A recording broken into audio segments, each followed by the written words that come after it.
Hello ಎಲ್ರಿಗೂ ನಮಸ್ಕಾರ. ತುಂಬ ದಿನ ಆದಮೇಲೆ ವೀಡಿಯೋಸ್ ಕಂಟಿನ್ಯೂ ಮಾಡ್ತಾ ಇದ್ದೀನಿ. ಸೊ ಲಾಂಗ್ ಗ್ಯಾಪ್ ಆಗಿತ್ತು ಅನಿಸುತ್ತೆ. 1 ಮಂತ್ ಆಯಿತು ಅನಿಸುತ್ತೆ ನಾನು ವೀಡಿಯೋ ಮಾಡೋದು ಬಿಟ್ಬಿಟ್ಟು. ನಾ ಹೇಳ್ತಾ ಇದ್ನಲ್ಲ ನಮ್ಮೂರಲ್ಲಿ ಜಾತ್ರೆ ಇತ್ತು, 5 ವರ್ಷಕ್ಕೆ ಒಂದು ಸರಿ ಆಗುತ್ತೆ ಅಂತ ಹೇಳಿಬಿಟ್ಟು. ಅದಾದಮೇಲಿಂದ ನಾನು ಸಿಕ್ಕಾಪಟ್ಟೆ ಬ್ಯುಸಿ ಆಗಿಬಿಟ್ಟೆ. ಅದು ಸ್ಟಾರ್ಟಿಂಗ್ನೂ ಅಷ್ಟೇ, ನನಗೆ ಕೆಲಸ ಎಲ್ಲ ತುಂಬ ಆಯಿತು. ಒಬ್ಬಳೇ ಎಲ್ಲ ನಿಭಾಯಿಸ್ಕೊಂಡು ಹೋಗೋದಕ್ಕೆ ತುಂಬ ಕಷ್ಟ ಆಗ್ತಿತ್ತು. ಹಾಗಾಗಿ ಸ್ವಲ್ಪ ಲೇಟ್ ಆಯಿತು ಅಷ್ಟೇ. ಬಟ್ ನಂಗೆ ಸಿಕ್ಕಾಪಟ್ಟೆ ಖುಷಿ ಇತ್ತು. ನಾನು ಯಾರ ಸಪೋರ್ಟ್ ಇಲ್ಲದೆ ನಾನು ಆ ಕೆಲಸನೆಲ್ಲ ಒಬ್ಬಳೇ ಮಾಡಿದೆ ಅಂತ ಹೇಳಿಬಿಟ್ಟು. ಆ್ಯಂಡ್ ನನ್ನ ಹಸ್ಬೆಂಡ್ ಕೂಡ ನನಗೆ ಸಪೋರ್ಟ್ ಮಾಡಿದರು. ಬಟ್ ಬೇರೆ ಯಾರ್ದು ಸಪೋರ್ಟ್ ಇರಲಿಲ್ಲ. ನನಗೆ ಇಷ್ಟನೂ ಇಲ್ಲ ಇನ್ನೊಬ್ಬರ ಮೇಲೆ ಡಿಪೆಂಡ್ ಆಗೋದು ಅಥವಾ ಅವ್ರ ಕಡೆಯಿಂದ ಕೆಲಸ ಮಾಡಿಸ್ಕೊಳ್ಳೋದು. ನಾನು ಒಬ್ಬಳೇ ಎಲ್ಲ ಕೆಲಸನೂ ಮಾಡಬೇಕು ಅಂತ ಮೊದಲೇ ಡಿಸೈಡ್ ಮಾಡ್ಕೊಂಡಿದ್ದೆ. ಆ್ಯಂಡ್ ಅದನ್ನು ಕೂಡ ನಾನು ಮಾಡಿದೆ. ನನಗೆ ಯಾಕೆ ಇನ್ನೊಬ್ಬರ ಜೊತೆ ಡಿಪೆಂಡ್ ಆಗೋದು ಇಷ್ಟ ಇಲ್ಲ ಕೆಲಸ ಮಾಡಿಸ್ಕೊಳ್ಳೋಕ್ಕೆ ಅಂತಂದರೆ, ಹೇಗೆ ಅಂತಂದರೆ ಮಾಡೋದೆಲ್ಲ ಮುಂದೆ ಮಾಡಿರ್ತಾರೆ, ಆಮೇಲೆ ನಾವೇ ಮಾಡಿದ್ವಿ, ನಾವಿಲ್ಲ ಅಂದರೆ ಇವ್ರ ಮನೇಲಿ ಏನೂ ಆಗ್ತಾನೇ ಇರಲಿಲ್ಲ ಅನ್ನೋ ಥರ ನಾಟಕ ಮಾಡ್ತಾರೆ. ಸೊ ಹಾಗಾಗಿ ನಂಗೆ ಯಾರ ಜೊತೆಗೂ ಆ ಥರ ಕೆಲಸ ಮಾಡಿಸ್ಕೊಳ್ಳೋದು ಇಷ್ಟ ಆಗಲ್ಲ. ಬಟ್ ಬಂದಾಗ ನಾನು ಯಾರನ್ನೂ ಕೈ ಕಟ್ಟಾಕೋಕ್ಕಾಗಲ್ಲ ಅಲ್ವಾ. ಸೊ ಅವ್ರು ಮಾಡ್ತಿರ್ತಾರೆ, ಹಾಗಾಗಿ ನಾನು ಏನೂ ಹೇಳೋಕ್ಕೆ ಹೋಗಲ್ಲ. ಬಟ್ ಬೇಡ ಅಂತಲೇ ಹೇಳ್ತಿರ್ತೀನಿ. ಬಟ್ ಮಾಡ್ತೀನಿ ಅಂದರೆ ನಾನೇನು ಮಾಡೋಕ್ಕಾಗಲ್ಲ, ಮಾಡಲಿ ಅಂತ ಹೇಳ್ಬಿಟ್ಟು ಸುಮ್ಮನಾಗ್ತೀನಿ. ಬಟ್ ಅದಕ್ಕಿಂತ ಮುಂಚೆ ನನ್ನ ಕೈಲಿ ನಾನು ಒಬ್ಬಳೇ ಏನೇನು ಕೆಲಸ ಮಾಡೋಕ್ಕಾಗುತ್ತೋ ಎಲ್ಲ ಕೆಲಸನೂ ಮಾಡ್ಕೊಂಡ್ಬಿಟ್ಟಿರ್ತೀನಿ. ಸೊ ಹಾಗಾಗಿ ಸ್ವಲ್ಪ ಬ್ಯುಸಿ ಇದ್ದೆ, ವೀಡಿಯೋ ಕೂಡ ಅಪ್ಲೋಡ್ ಮಾಡೋಕ್ಕಾಗಲಿಲ್ಲ. ನಂಗೆ ತುಂಬ ಬೇಜಾರಾಗ್ತಾಯಿತ್ತು. ಎಷ್ಟೆಷ್ಟೆಲ್ಲ ವೀಡಿಯೋಸ್ ಇದ್ದು ಗೊತ್ತಾ. ಅಂದರೆ ಜಾತ್ರೆಗೆ ಮಂಡಕ್ಕಿ ಮಾಡಿಸೋದು ಅಥವಾ ಬೋಂದೆ ಮಾಡಿಸೋದು, ಎಷ್ಟು ಚೆನ್ನಾಗಿದ್ವು ಎಲ್ಲ ವೀಡಿಯೋಸ್ನ ಮಾಡ್ಕೋಬೇಕಿತ್ತು. ಬಟ್ ಅದೇ ಟೈಮಲ್ಲಿ ನಾನೇ ಎಲ್ಲದಕ್ಕೂ ಹೋಗಬೇಕಿತ್ತು, ಕೊಡಬೇಕಿತ್ತು. ಸೊ ಹಾಗಾಗಿ ನನಗೆ ಯಾವ ಕೆಲಸಕ್ಕೂ ಅದನ್ನು ಹೇಳೋಕ್ಕೂ ಆಗಲಿಲ್ಲ. ಅಷ್ಟು ಸಿಕ್ಕಾಪಟ್ಟೆ ಬ್ಯುಸಿ ಆಗಿಬಿಟ್ಟೆ ನಾನು. ಇದು ತುಂಬ ಹಿಂದಿಂದು, ಇವಾಗಿಂದಲ್ಲ ವೀಡಿಯೋ. ಸೊ ಸಂಡೇದ್ದು ಮೇ ಬಿ 28th ಇಲ್ಲ 26th ಡೇಟ್ದು ವೀಡಿಯೋ ಅನಿಸುತ್ತೆ ಇದು. ಇತ್ತಲ್ಲ, ಸೊ ಅಲ್ಲಿಂದನೇ ಕಂಟಿನ್ಯೂ ಮಾಡೋಣ ಅಂತ ಅಂದ್ಕೊಂಡೆ. ಆವತ್ತು ನಾನು ಭಾನುವಾರ ಅಲ್ವಾ, ಸೊ ನಾನು ಅಡುಗೆಗೆ ರೊಟ್ಟಿನೇ ಮಾಡ್ತಾಯಿದ್ದೆ ತಿನ್ನೋದಕ್ಕೆ ಅಂತ ಹೇಳಿಬಿಟ್ಟು. ಇನ್ನೇನು ಸ್ವಲ್ಪ ದಿನ ಆದಮೇಲೆ ರೊಟ್ಟಿ ಮಾಡೋಂಗೇ ಇರಲಿಲ್ಲ. 1 ವೀಕ್, ಒಂದು 10 ಡೇಸ್ ಅಂತೂ ರೊಟ್ಟಿ ಮಾಡೋದೇ ಇರಲಿಲ್ಲ. ಸೊ ಹಾಗಾಗಿ ಇವಾಗಲೇ ಎಷ್ಟಾಗುತ್ತೆ ಅಷ್ಟು ರೊಟ್ಟಿ ಮಾಡ್ಕೊಂಡು ತಿಂದುಬಿಡೋಣ ಅಂತ ಅಂದ್ಕೊಂಡೆ. ನಮಗೆ ರೊಟ್ಟಿ ತಿನ್ನಲಿಲ್ಲ ಅಂದರೆ ಆಗೋದೇ ಇಲ್ಲ. ಹಾಗಾಗಿ ಆಮೇಲೆ ನಾನು ಇಲ್ಲಿ ಕ್ಯಾಬೇಜ್ ಪಲ್ಯ ಮಾಡ್ತಾಯಿದ್ದೆ. ಸೊ ನೋಡಿದ್ರಲ್ಲ ನಾನು ಕ್ಯಾಬೇಜ್ ಪಲ್ಯಕ್ಕೆ ಏನೇನು ಹಾಕ್ತೆ ಅಂತ ಹೇಳಿಬಿಟ್ಟು. ಆ ವಿಡಿಯೋದಲ್ಲಿ ಮಾತಾಡ್ತಾ ನನಗೆ ಅದಕ್ಕೆ ಏನೇನು ರೆಸಿಪೀಸ್ ಹಾಕ್ತೆ ಅಂತ ಏನೇನು ಐಟಮ್ಸ್ ಹಾಕ್ಸ್ದೆ ಅಂತ ಹೇಳೋಕ್ಕೆ ಆಗಲಿಲ್ಲ.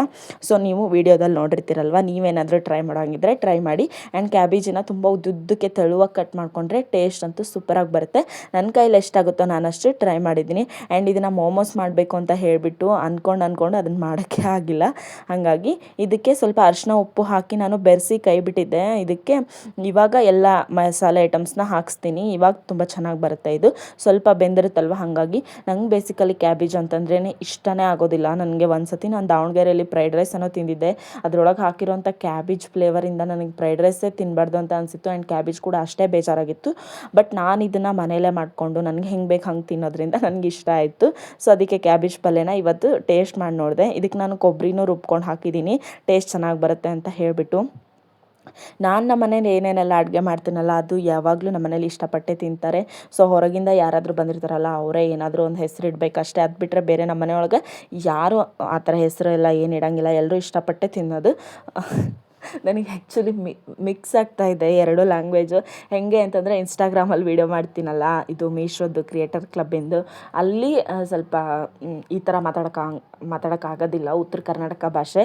ಅಲ್ಲಿ ಸ್ವಲ್ಪ ಬೇರೆ ಥರ ಮಾತಾಡ್ತೀನಿ, ವಾಯ್ಸ್ ಚೇಂಜ್ ಮಾಡಿ ಅಥವಾ ನನ್ನ ಸ್ಟೈಲ್ ಚೇಂಜ್ ಮಾಡಿ. ಇಲ್ಲಿ ಉತ್ತರ ಕರ್ನಾಟಕ ಭಾಷೆ ಮಾತಾಡ್ಬೇಕಲ್ಲ, ಹಾಗಾಗಿ ಎರಡೂ ಮಿಕ್ಸ್ ಆಗಕತ್ತೈತಿ.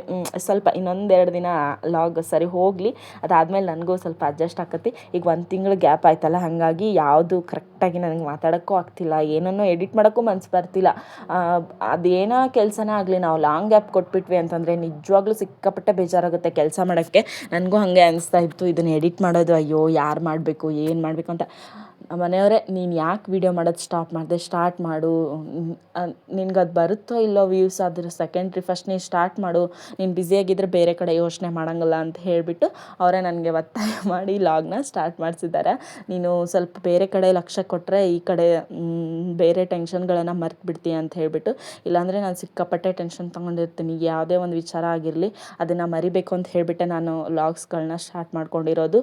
ಸೊ ಅದಕ್ಕೆ ಅವರು ಸ್ಟಾರ್ಟ್ ಮಾಡು ಅಂತ ಹೇಳಿದ್ದಕ್ಕೆ ಮತ್ತೆ ನಾನು ವೀಡಿಯೋಸ್ನ ಸ್ಟಾರ್ಟ್ ಮಾಡ್ಕೊಂಡಿದ್ದೀನಿ. So please support me guys ಅಷ್ಟೇ. ಇವಾಗ ಸಾಂಬಾರು ಕೂಡ ಮಾಡ್ಕೋತಾ ಇದ್ದೀನಿ. ಅನ್ನ, ರೊಟ್ಟಿ, ಸಾಂಬಾರು, ಪಲ್ಯ 4 ಮಾಡ್ಕೊಳ್ಳೋದ್ರಿಂದ ಸಾಂಬಾರು ಕೂಡ ಮಾಡ್ಕೊಳಕತ್ತೀನಿ. ನಾನಿಲ್ಲಿ ಡೈರೆಕ್ಟಾಗಿ ಒಂದೆರಡು ವಿಷಲ್ ಹೊಡೆಸಿ ಸಾಂಬಾರನ್ನ ರೆಡಿ ಮಾಡ್ಕೊಂಡ್ಬಿಡ್ತೀನಿ. ಈಗ ಇದಕ್ಕೆ ಸಾಸಿವೆ ಜೀರಿಗೆ ಸ್ವಲ್ಪ ಜಜ್ಜಿಟ್ಕೊಂಡಿರೋಂಥ ಬೆಳ್ಳುಳ್ಳಿ ಹಾಕ್ಕೋಬೇಕು.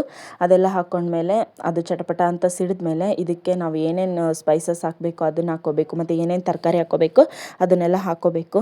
ಈ ಥರ ಹಾಕ್ಕೊಂಡು ಅಡುಗೆ ಮಾಡಿದರೆ ಮುಗ್ದೋಯ್ತತ್ತಾಗೆ ತುಂಬ ಚೆನ್ನಾಗಿ ಬರುತ್ತೆ. ಮತ್ತು ನಾವು ಇದನ್ನು ಬೇಯಿಸಿಟ್ಕೊಂಡು ಆಮೇಲೆ ಮಸಾಲೆ ಹಾಕಬೇಕು ಅನ್ನೋದೇನಿಲ್ಲ. ಹಾಗೂ ಮಾಡ್ತೀನಿ, ಹಿಂಗೂ ಮಾಡ್ತೀನಿ. ಸ್ವಲ್ಪ ಸಾಂಬಾರು ಬೇಕು ಅಂತಂದರೆ ಹೀಗೆ ಮಾಡೋದು ತುಂಬ ಟೇಸ್ಟಾಗಿರುತ್ತೆ. ಇದೊಂಥರ ಈರುಳ್ಳಿ ಇದ್ದೀನಿ. ಈರುಳ್ಳಿ ಹಾಕ್ಕೊಂಡು ಆಮೇಲೆ ಟೊಮೊಟೊ ಹಾಕೋತೀನಿ. ಹಬ್ಬದ ಲಾಗ್ಸ್ ಎಲ್ಲ ಹಾಕಿದ್ದಲ್ವಾ, ಅದೇ ಲಾಸ್ಟ್ ನಾನು ಲಾಗ್ಸ್ ಹಾಕಿರೋದು. ಅದಾದಮೇಲಿಂದ ನನಗೆ ಎಡಿಟ್ ಮಾಡೋಕ್ಕೆ ಆಗಲಿಲ್ಲ. ಸಿಕ್ಕಾಪಟ್ಟೆ ಕೆಲಸ ಆಯಿತು. ಸೋಮವಾರ ಒಂದಿನ ವೀಡಿಯೋ ಮಾಡ್ಕೊಂಡಿದ್ದೆ ನಾನು, ಅದನ್ನು ಸ್ವಲ್ಪ ಇದೆ ನೋಡ್ತೀನಿ, ಅದು ಹಾಕೋಕ್ಕಾದ್ರೆ ಹಾಕ್ತೀನಿ ನಿಮಗೆ. ಸಾಂಬಾರು ಮಾಡೋದೆಲ್ಲ ತೋರಿಸ್ಕೊಂಡೇ ಇಲ್ಲ ನಾನು, ಜಸ್ಟ್ ಇಡ್ಲಿ ಮಾಡಿದ್ದೆ ಅದನ್ನಷ್ಟೇ ತೋರಿಸ್ಕೊಂಡಿದ್ದೀನಿ. ಸೊ ಅದನ್ನು ಹಾಕೋಕ್ಕಾದ್ರೆ ಮಿಕ್ಸ್ ಮಾಡಿ ಹಾಕ್ತೀನಿ ಇದರೊಳಗೇ, ಇಲ್ಲಾಂದರೆ ಸಪ್ರೇಟಾಗಿ ಆಯಿತು ಅಂದರೆ ಸಪ್ರೇಟಾಗಿ ಹಾಕ್ತೀನಿ. ಸೊ ಏನೇ ಹಾಕಿರಲಿ ನೀವು ನನಗೆ ಸಪೋರ್ಟ್ ಮಾಡಿ ಅಷ್ಟೇ. ಆಮೇಲೆ ಇದಕ್ಕೆ ಟೊಮೊಟೊ ಹಾಕ್ತಾಯಿದ್ದೀನಿ. ಇದು ಈರುಳ್ಳಿ ಬೇರೆ ಇನ್ನೇನಕ್ಕೋ ಹೆಚ್ಕೊಂಡಿದ್ದೀನಿ. ಸೊ ಹಾಗಾಗಿ ಫಸ್ಟು ಇದಕ್ಕಷ್ಟೇ ಹೆಚ್ಕೊಂಡಿರೋಂಥ ಈರುಳ್ಳಿ ಟೊಮೊಟೊನ ಹಾಕ್ತಾಯಿದ್ದೀನಿ. ನಾವು ಬೇಗ ತರಕಾರಿ ಹೆಚ್ಕೊಂಡು ಬೇಗ ಅಡುಗೆ ಮಾಡಿ ನನಗೆ ಬೇಗ ಕೆಲಸ ಮುಗಿಸ್ಕೋಬೇಕಿತ್ತು. ಯಾಕಂತಂದರೆ ಇನ್ನೂ ಹೊರಗಡೆ ಕೆಲಸ ಸಿಕ್ಕಾಪಟ್ಟೆ ಇತ್ತು. ಇದಷ್ಟೇ ಅಂತಲ್ಲ, ಇನ್ನೂ ನಾವು ಹೋಗಿ ಬಟ್ಟೆ ತರಬೇಕಿತ್ತು. ನೀವೆಲ್ಲ ಎಲ್ಲಿ ಬಟ್ಟೆ ತೊಗೊಂಬರ್ತೀರ ಅಂತ ನಂಗೆ ಕಮೆಂಟ್ ಮಾಡಿ. ನಾವು ದಾವಣಗೆರೆ BS ಚನ್ನಬಸಪ್ಪದಲ್ಲಿ ಹೋಗಿ ಬಟ್ಟೆ ತೊಗೊಂಡು ಬಂದ್ವಿ, ನಾನು ನನ್ನ ಹಸ್ಬೆಂಡು. ಸಿಕ್ಕಾಪಟ್ಟೆ ಖುಷಿ ಆಯಿತು ನನಗೆ. ಇಬ್ಬರು ಹೋಗಿ ನಮಗೇನು ಬೇಕು ಅದನ್ನ ನಾವು ತೊಗೊಂಬಂದಿದ್ದು. ನನಗೆ ಸಿಕ್ಕಾಪಟ್ಟೆ ಖುಷಿ ಆಯಿತು, ಅವ್ರಿಗೂ ಅಷ್ಟೇ. ಇದೊಂಥರ ಬೇರೆ ಥರನೇ ಫೀಲಿಂಗ್ ಇತ್ತಲ್ಲ ಅಂತ ಹೇಳಿ ಇಬ್ಬರು ಆ ಒಂದು ಮೂಮೆಂಟ್ನ ತುಂಬ ಎಂಜಾಯ್ ಮಾಡಿದ್ವಿ. ಆ ಥರ ಹೆಂಗೆ ಅಂದರೆ ಗಂಡನ ಜೊತೆ ಹೊರಗಡೆ ಹೋದಾಗ ಹೆಣ್ಮಕ್ಳಿಗೆ ಅವ್ರ ಜೊತೆಗಿರೋದು, ಅವ್ರನ್ನ ಜೊತೆಗೇ ಟೈಮ್ ಸ್ಪೆಂಡ್ ಮಾಡೋದು ಸಿಕ್ಕಾಪಟ್ಟೆ ಖುಷಿ ಅನಿಸುತ್ತೆ. ಅದೇ ನಮ್ಮ ಜೊತೆಗೆ ಬೇರೆ ಯಾರಾದರೂ ಇದ್ದರೆ ನಾವು ಅವ್ರ ಟೈಮ್ ಕೊಡಬೇಕಾಗುತ್ತೆ. ಬಟ್ ಹಾಗಲ್ಲ, ನಾವಿಬ್ಬರೇ ಹೋಗಿದ್ವಲ್ಲ, ನಮ್ಮಿಬ್ರಿಗೋಸ್ಕರ ನಾವೇ ಟೈಮ್ ಕೊಟ್ಕೊಂಡು ಸಿಕ್ಕಾಪಟ್ಟೆ ಎಂಜಾಯ್ ಮಾಡ್ಕೊಂಡ್ವಿ ಶಾಪಿಂಗ್ನ. ತುಂಬ ಬೇಗನೂ ಮುಗಿಸ್ಕೊಂಡ್ವಿ ಶಾಪಿಂಗ್ನ. ನಮ್ಗೆ ಯಾರಿಗೆ ಏನು ಬೇಕು ಕೊಡಬೇಕು ಅಂತ ಅನಿಸಿತ್ತೋ, ಯಾರಿಗೆ ಏನು ತೊಗೋಬೇಕು ಅಂತ ಅನಿಸಿತ್ತೋ ಅವ್ರಿಗೆ ಅದನ್ನೆಲ್ಲ ತೊಗೊಂಡು ಕೊಟ್ಟು ನಾವು ಶಾಪಿಂಗ್ನ ಮುಗಿಸ್ಕೊಂಡ್ವಿ. ಆ್ಯಕ್ಚುಲಿ ಈ ಸತಿ ಎಲ್ಲ ನನ್ನದೇ ಸೆಲೆಕ್ಷನ್ನು, ಯಾವ್ದು ಬೇಕು ಏನಂತ. ಬಟ್ ನನಗೆ ಮತ್ತು ನಮ್ಮ ಮನೆಯವ್ರ ಅಕ್ಕಂದ್ರಿದಾರಲ್ಲ ಅವರಿಬ್ರಿಗೂ ನಮ್ಮ ಮನೆಯವರೇ ಸೆಲೆಕ್ಟ್ ಮಾಡಿರೋದು ಸೀರೆನ. ಇನ್ನು ಮಿಕ್ದವ್ರಿಗೆಲ್ಲ ನಾನೇ ಸೆಲೆಕ್ಟ್ ಮಾಡಿದ ಸೀರೆನ. ತುಂಬ ಜನ ಬಂದಿದ್ದರು. ನಾನು ಅದನ್ನೆಲ್ಲ ವೀಡಿಯೋ ಮಾಡ್ಕೊಂಡಿದ್ರೆ ತುಂಬ ಖುಷಿ ಪಡ್ತಾಯಿದ್ರಿ ನೀವು ಲಾಗ್ಸಲ್ಲಿ ನೋಡೋದಕ್ಕೆ. ಬಟ್ ವೀಡಿಯೋ ಮಾಡ್ಕೊಳಕ್ಕಾಗಿಲ್ಲ. ಒಂದು ಸಣ್ಣ ಕ್ಲಿಪ್ ಇದೆ ನನ್ನ ಕೈಲಾದರೆ ಅದನ್ನು ಆ್ಯಡ್ ಮಾಡ್ತೀನಿ ಬೇರೆ ವೀಡಿಯೋಸ್ಗಳಲ್ಲಿ. ಎಷ್ಟು ಜನ ಬಂದಿದ್ರು ಅಂತ ನಿಮಗೆ ಗೊತ್ತಾಗುತ್ತೆ. ತುಂಬ ಜನ ಬಂದರು, ತುಂಬ ಖುಷಿಪಟ್ಟು ಹೋದರು. ಎಲ್ರಿಗೂ ನಾನು ನನ್ನ ಕೈಲಾಗಿದ್ದ ಕರ್ತವ್ಯ ಎಲ್ಲ ಮಾಡಿದ್ದೀನಿ. ಅದರೊಳಗೂ ಹೆಚ್ಚು ಕಮ್ಮಿ ನನ್ನ ತವ್ರ ಮನೆಯವ್ರನ್ನ ನಾನು ಯಾವುದೇ ಹಬ್ಬಕ್ಕೆ ಕರೆಸಿರಲಿಲ್ಲ.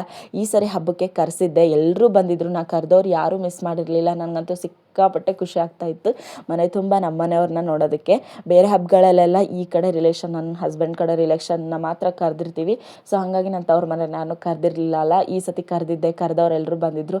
ಎಲ್ರಿಗೂ ಸೀರೆ ಉಡಿಸಿದ್ದೀನಿ, ಎಲ್ರಿಗೂ ಬಳೆ ಇಡಿಸಿ ಅವ್ರಿಗೆ ಹೊಟ್ಟೆ ತುಂಬ ಊಟಕ್ಕೆ ನೀಡಿ ಅವ್ರು ಖುಷಿಯಾಗಿ ಹೋದ್ರಲ್ಲ, ನಂಗೆ ಅದೇ ಖುಷಿ. ಅಷ್ಟೇ ಸಾಕು. ನಮ್ಮ ನಡುವೆ ಎಷ್ಟೋ ಪ್ರಾಬ್ಲಮ್ಸ್ಗಳು ಬಂದಿರುತ್ತೆ, ಏನೇ ಬಂದಿರುತ್ತೆ. ಬಟ್ ಅವ್ರು ಯಾವತ್ತೂ ನನ್ನ ಬಿಟ್ಕೊಟ್ಟಿಲ್ಲ, ನಾನೇ ಯಾವತ್ತೂ ಅವ್ರನ್ನ ಬಿಟ್ಕೊಟ್ಟಿಲ್ಲ. ಎಲ್ಲರೂ ತುಂಬ ಚೆನ್ನಾಗಿದ್ದಾರೆ ನನ್ನ ಜೊತೆಗೆ. ನಾವು ತುಂಬ ಖುಷಿಯಾಗಿದ್ದೀವಿ. ಆ್ಯಂಡ್ ಅದು ನಮ್ಮ ಮಮ್ಮಿ ಕಡೆ ರಿಲೇಷನ್ ಮಾತ್ರ. ಒಬ್ಬರು ಮಾತ್ರ ಅಪ್ಪಾಜಿ ಕಡೆ ರಿಲೇಷನ್ ಬಂದಿದ್ದರು. ಅವರು ಅಷ್ಟೇ ತುಂಬ ಒಳ್ಳೆಯವ್ರು ಪಾಪ. ಚೆನ್ನಾಗಿ ನಮ್ಮ ಜೊತೆ ಮಾತಾಡಿಕೊಂಡು ಹೋದರು. ಖುಷಿ ಆಯಿತು ನನಗೆ ಎಲ್ಲರೂ ಬಂದಿರೋದು. ಮತ್ತು ಹಸ್ಬೆಂಡ್ ಕಡೆ ರಿಲೇಷನ್ನು ಸ್ವಲ್ಪ ಕಮ್ಮಿನೇ ಇದ್ದರು. ಅವರಿಗೆ ಸ್ವಲ್ಪ ಹೆಲ್ತ್ ಇಶ್ಯೂ ಇತ್ತು, ಕೆಲವೊಬ್ಬರಿಗೆ ಬರೋದಕ್ಕೆ ಆಗಲಿಲ್ಲ. ಸೊ ಹಾಗಾಗಿ ಬಂದಿರಲಿಲ್ಲ. ಏನು ತೊಂದರೆ ಇಲ್ಲ, ನಾರ್ಮಲಾಗಿ ಎಲ್ಲ ಹೋಯಿತು. ಅದಾದಮೇಲೆ ನಾನಿಲ್ಲಿ ಸಾಂಬಾರಿಗೆ ಏನೇನು ಹಾಕ್ತೆ ಅಂತ ನೋಡ್ದಲ್ಲ. ನಾನು ರೆಸಿಪೀಸ್ ಬಗ್ಗೆ ಹೇಳೋ ಬದಲು ನಮ್ಮ ದೇವತೆ ಒಳಗೆ ಏನೇನಾಯ್ತು ಅನ್ನೋದ್ರ ಬಗ್ಗೆನೇ ಜಾಸ್ತಿ ನಿಮ್ಮ ಜೊತೆ ಶೇರ್ ಮಾಡ್ಕೊತಿದ್ದೀನಿ. ಸಿಕ್ಕಾಪಟ್ಟೆ ಖುಷಿ ಇದೆ ನನಗೆ. ನನಗೆ ಗೊತ್ತು ಹೇಗೆ ಅಂದರೆ ತುಂಬ ಜನ ಇರ್ತಾರೆ ಮನೆಯಲ್ಲಿ. ಒಂದು 2-3 ಜನ ದೊಡ್ಡವರಿದ್ರೇ ಅವ್ರಿಗೆ ನಿಭಾಯಿಸೋಕ್ಕಾಗಿರಂಗಿಲ್ಲ ಇಂಥ ಕೆಲವೊಂದು ಸಿಚುವೇಶ್ಗಳನ್ನು. ಯಾಕಂದರೆ ಎಲ್ಲರೂ ಸ್ಯಾಟಿಸ್ಫ್ಯಾಕ್ಷನ್ ಮಾಡೋದು ತುಂಬ ಕಷ್ಟ ಇದೆ. ಸೊ ಯಾರೂ ನಿಭಾಯಿಸಿರಲ್ಲ. ಬಟ್ ನಾನು ಬರೀ 24 ವರ್ಷದ ಹುಡುಗಿ, ಅದು ಯಾವುದೂ ಅನುಭವ ಇಲ್ಲದೇ ಇಷ್ಟೆಲ್ಲ ಕೆಲಸನ ಒಬ್ಬಳೇ ನಿಂತ್ಕೊಂಡು ಒಬ್ಬಳೇ ನಿಭಾಯಿಸಿದ್ದೀನಿ. ನನಗದಕ್ಕೆ ತುಂಬ ಖುಷಿ ಇದೆ. ಆ್ಯಂಡ್ ನೆಕ್ಸ್ಟ್ ವಿಡಿಯೋಗಳಲ್ಲಿ ಇನ್ನೂ ನಾನು ಶೇರ್ ಮಾಡ್ಕೋತೀನಿ. ಸೊ ಇವತ್ತಿಗೆ ಇಷ್ಟೇ. ರೊಟ್ಟಿ ಮಾಡಿ ತಿಂದು ಮುಗಿಸಿದ್ವಿ ಅಷ್ಟೇ. Bye guys. ಆದಷ್ಟು ಬೇಗ ನೆಕ್ಸ್ಟ್ ವಿಡಿಯೋನ ಅಪ್ಲೋಡ್ ಮಾಡ್ತೀನಿ.